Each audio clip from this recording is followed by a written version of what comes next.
What's Jim Harbaugh's legacy if he wins the national title from Kalamazoo, Michigan? Do you have an answer for that, by the way? Think about that if you're listening or watching. What is his legacy? Does his legacy change? Well, yeah, of course it changes if he wins a national title. I was thinking about this, and it's easy to just say, oh, he's a legendary coach. Well, yeah, but what's his legacy? And when we're talking legacy, that extends beyond Michigan. What is his legacy to college football? I think that it would be really, really noteworthy and historic. Now, I want you to remember the story. You can't, if Harbaugh wins a national championship, you can't tell the story of Michigan 2022 without going way back before the season starts, because you got to go back the last several years when they had lost to Ohio State, then finally got over that hump last year. Then you've also got to tell the story about them getting beat pretty soundly by Georgia. Who knows, maybe that's who they beat to win the national title this year, if it happens. And you've got to tell the story about Harbaugh trying to get the Vikings job. We're talking about his legacy, right?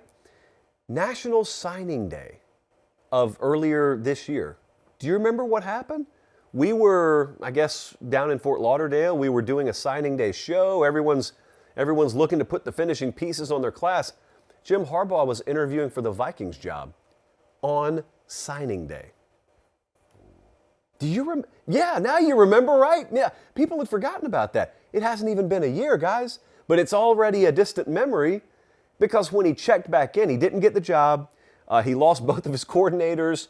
It certainly hasn't hamstrung them a bit this year, but when he checked back in, see, I remember over the spring and summer, one of the big talking points around that program was, Harbaugh, what if he mentally checked out and he didn't get that job, but what if his heart's not really in it? Well, I remember listening to Sam Webb and some of the folks close to the Michigan program, and they were adamant. We're not predicting they're going to win the title this year, but it won't be because this staff's not checked in. They have no concern internally about that. So I believed them, and that has proven itself to be the case.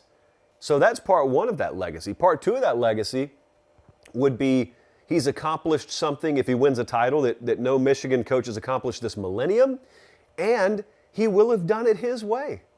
You know, there was a little while there where you started to look at him. I did too. I started to look at him as the game was evolving. Even Nick Saban overhauled what he did. And Nick Saban at one point seemed as married to a certain offensive philosophy as anyone. And when the Sabans of the world are even adapting, you look at Jim Harbaugh and he's doing the same old stuff he's always done, and you just think, oh boy, is he just happy relegating himself to maybe an 8 or 9 win ceiling? Or at 10 wins, but they're not going to beat Ohio State like this, are they? And it didn't look like it for a while. And then all of a sudden they did last year. Then they do it again this year, and it no longer looks like it was some one-year accident. It wasn't a product of the weather. It wasn't just home field advantage. They did it again. And they did it with a different quarterback than they did a year earlier. And they did it with different coordinators in your own building. If they go on to win the national title on top of that, you're talking about a Michigan legend, but you're talking about a college football legend, because I'll tell you what would happen. You know this is true. Immediately after that maize and blue confetti gets done raining down in Los Angeles, I guess is where we'll be, I think a lot of staffs will do what they do every time someone wins a title, and they'll look at what won, and they'll say, should we duplicate that? Well, for a while, what has that been synonymous with? It's been synonymous with, should we overhaul our passing game? Should we learn from the route concepts they use? Should we learn from the recruiting profile that they used at receiver and quarterback? Well, now Georgia won it last year, doing it not that way. And if Michigan were to win it, doing it the way that Harbaugh's always done it, that's adding to kind of a legacy and a new pendulum swing, if you will, in college football that was kind of started from Kirby Smart last year.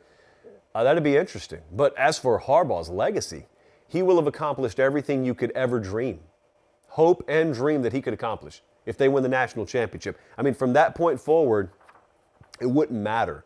He could interview for NFL jobs as long as he wants to. He, by the way, and I respect him for this, he has never apologized for that. And they've asked him to. They've asked him, hey, do you regret interviewing for that Vikings job? He said, I don't regret that. I wanted the job. You know, I wanted to coach in the NFL again. I think he still wants to coach in the NFL again. I have talked to several people at that level who say, yeah, we think he's going to be a coach here again someday. Don't know when, but in the meantime, you can't complain if you're a Michigan fan because, hey, not only is your program rolling, but also if he were to leave tomorrow, like if they win the title and the next day he takes the, I don't know, whoever's job opens up, man, how attractive is that Michigan job? Not that it ever hasn't been, but it's as attractive now as it has been in a long, long time. So, yeah, I think his legacy would be more than solidified. Guys, thanks for watching Late Kick. Make sure and leave a comment. I love interacting with you. But most of all, please like the video and subscribe to the channel. That's how we keep all of this free.